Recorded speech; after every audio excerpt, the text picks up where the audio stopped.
लिंगनिदान चाचणी गुन्हा अपडेट. लोणी पोलीस स्टेशन या ठिकाणी सुरुवातीला लिंगनिदान चाचणी व अवैध गर्भपात प्रकरणी गुन्हा दाखल करण्यात आलेला होता. त्यामध्ये सुरुवातीला नेवासा येथील डॉक्टर भणगे, 2 एजंट व 6 कुटुंबी असे एकूण 9 लोक अटक करण्यात आले होते.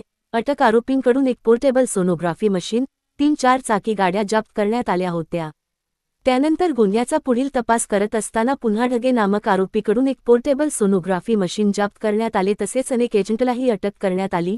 गुन्ह्याचा बारकाईने तपास करत असताना पुन्हा श्रीरामपूर येथील डॉक्टर कुटे व डॉक्टर शेख यांनाही या गुन्ह्यांमध्ये लिंगनिदान चाचण्या करणारे, त्याचप्रमाणे अवैध गर्भपात करणारे म्हणून अटक करण्यात आली.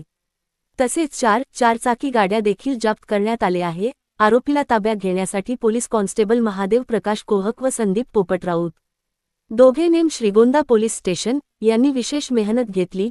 गुन्ह्याचा पुढील तपास अहिल्यानगर जिल्हा पोलीस अधीक्षक एम सुदर्शन, अप्पा पोलीस अधीक्षक सोमनाथ वाघचौरे यांच्या मार्गदर्शनाखाली DYSP भारती व सहाय्यक पोलीस निरीक्षक आठरे हे करत आहे. त्यानंतर गुन्ह्याचा बारकाईने तपास पोलिसांनी सुरू ठेवला व लिंग निदान चाचणी करणाऱ्या व बेकायदेशीर मशीन विक्री करणाऱ्या पुणे येथील 2 डॉक्टर व 1 व्यक्तीला अटक केली.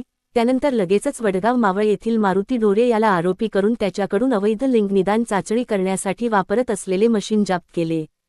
सदर गुन्ह्याचा तपास अतिशय शास्त्रोक्त पद्धतीने व बारकाईने करत असताना तपासात असे निष्पन्न झाले की पुणे येथून अटक करण्यात आलेले 2 डॉक्टर व 1 मेडिकल साहित्य विक्री करणाऱ्या आरोपींकडून नाशिक येथील निफाड तालुक्यातील 1 डॉक्टर देखील अवैधपणे लिंगनिदान चाचणी करणारे सोनोग्राफी मशीन त्यांच्याकडून विकत घेतल्याचे निष्पन्न झाले. त्यानुसार श्रीरामपूर अप्पा पोलीस अधीक्षक श्री सोमनाथ वाघचौरे यांनी कार्यालयातील पथक नमूद डॉक्टराचा शोध घेण्यासाठी रवाना केले होते. त्यानुसार पथकाने निफाड येथील डॉक्टर कुणाल वलटे यांच्यासह तेथीलच मेडिकल चालक सागर उन्हाळ यास देखील ताब्यात घेतले व या दोघांनाही अटक करण्यात आली. पुणे येथून अटक करण्यात आलेला मेडिकल साहित्याचा होलसेल विक्रेता नरेंद्र ठाकरे याला अटकेदरम्यान सविस्तर विचारपूस करण्यात आली होती. नमूद आरोपी हा अवैध लिंगनिदान चाचणी करण्यासाठी लागणारे मशीन उपलब्ध करून देत होता.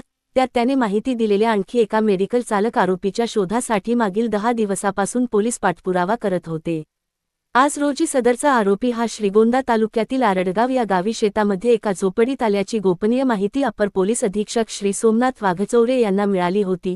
त्यानुसार त्यांनी तात्काळ उपविभागीय पोलीस अधिकारी शिरीष वमणे, पोलीस निरीक्षक श्रीगोंदा श्री किरण शिंदे यांना व अपर पोलीस अधीक्षक कार्यालय श्रीरामपूर येथील स्टाफला आरोपीला ताब्यात घेण्याबाबत सूचना दिल्या. त्यानुसार पथकाने सदर ठिकाणी जाऊन आरोपीला ताब्यात घेतले आहे. ताब्यात घेतलेल्या आरोपीची माहिती खालीलप्रमाणे. नाव जालिंदर रामदास बोरुडे, 40 वर्षे, राहणार घोगरगाव तालुका श्रीगोंदा असून तो घोगरगावमध्ये मेडिकल चालक आहे. आपल्याला सदर होण्याकरता होऊ शकते याची कुणकुण लागल्यामुळे तो गेल्या 10-12 दिवसापासून फरार होता. अटक टाळण्यासाठी तो नगर तालुक्यातील हातवळण गावच्या शिवारामध्ये स्वतःच्या शेतामध्ये झोपडी वजा घरामध्ये लपून बसला होता. या अटक आरोपीकडून बेकायदेशीर लिंगनिदानासाठी वापरण्यात येणारे व बेकायदेशीरपणे खरेदी केलेले सोनोग्राफी मशीन मिळून आले असून सदरचे मशीन त्याच्याकडील क्रेटा या 4 चाकी गाडीत मिळून आल्याने मशीन तसेच 4 चाकी गाडी ताब्यात घेण्यात आली आहे. आतापर्यंत गुन्ह्यामध्ये 19 आरोपींना अटक करण्यात आली आहे. विशेष म्हणजे त्यापैकी 6 डॉक्टर आहेत, तर 3 जण मेडिकल चालक आहे व 1 जण मेडिकल साहित्याचा पुरवठा करणारा मोठा पुरवठादार आहे.